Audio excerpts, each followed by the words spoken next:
Siapa Abu Talib? Abu Talib adalah paman Nabi.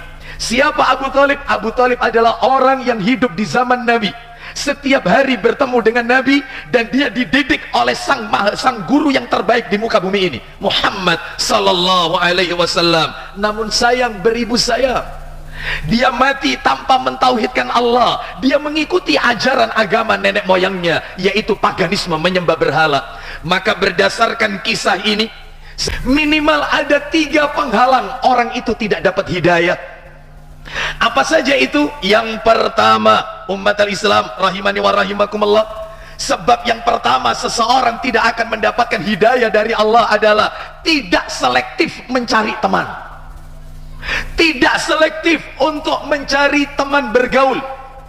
Sebagaimana yang tadi telah kami sampaikan, Abu Talib, dia lebih mengikuti temannya Abu Jahal dan Abdullah bin Abi Umayyah Al-Mughirah daripada mengikuti perkataan keponakannya sendiri, Muhammad sallallahu alaihi wasallam, sehingga dia mati tanpa mendapatkan hidayah dari Allah Azza wa Jalla. Umat al-Islam, mari kita lihat beberapa ayat di dalam Al-Quran.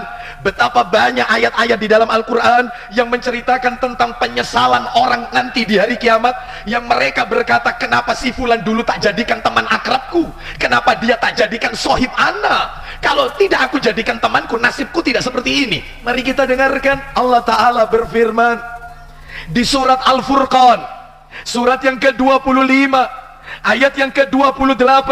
Allah Ta'ala berfirman, ya wailata laitani lam attakhid fulanan khalila. Kecelakaan besar bagiku, kiranya aku dulu tidak menjadikan si fulan itu sebagai teman dekat, teman akrabku. Salah cari konco, tidak selektif.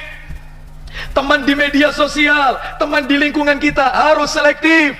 Nabi sallallahu alaihi wasallam bersabda dalam riwayat Abu Dawud, ar-rajulu ala dini khalili falyandur ahadukum man yukhalil. Agama seseorang mengikuti agama temannya, maka lihatlah dengan siapa dia berteman. Cukup buat kita Abu Talib, jangan sampai kita meniru seperti Abu Talib yang tidak selektif cari teman. Di negeri ini tokoh PKI, tahukah kaum muslimin siapa Aidit? Namanya aslinya adalah Ahmad Aidit. Bapaknya kiai, pendiri sekolah Muhammadiyah, kakeknya kiai, ulama besar, lahir di Belitung. Aidit adalah nasabnya bagus, bapak kiai, kakek kiai, ulama-ulama besar. Bahkan Aidit pintar baca Al-Quran, dia disuruh mengumandangkan adzan, bahkan dalam acara-acara tertentu dia melantunkan ayat-ayat Quran. Lulusan pondok pesantren, tapi dia bakar Al-Quran, dia sembelih orang Islam. Karena ketika dia pindah ke Jakarta, dia mulai berteman, sering membaca buku-buku Marxisme, bahkan dia pun bertandang ke Soviet dan RRC, dan dia pun terkesima dengan ajaran yaitu komunis. Dia salah mencari teman, akhirnya Ahmad Aidit namanya dirubah DN Aidit, Dipa Nusantara Aidit.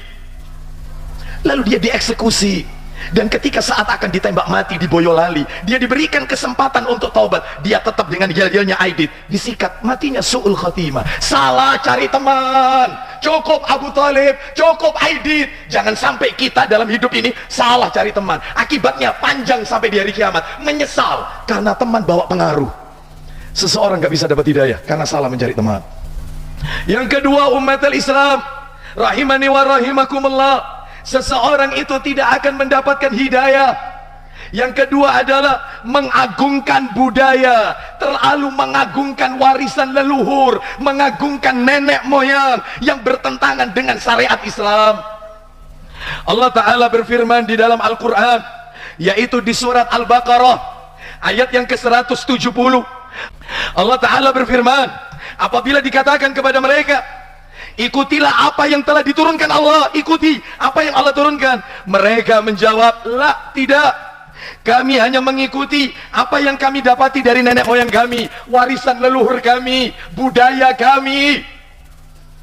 Lalu Allah lanjutkan, padahal nenek moyang mereka itu tidak mengetahui apapun dan tidak mendapatkan hidayah, tidak dapat petunjuk.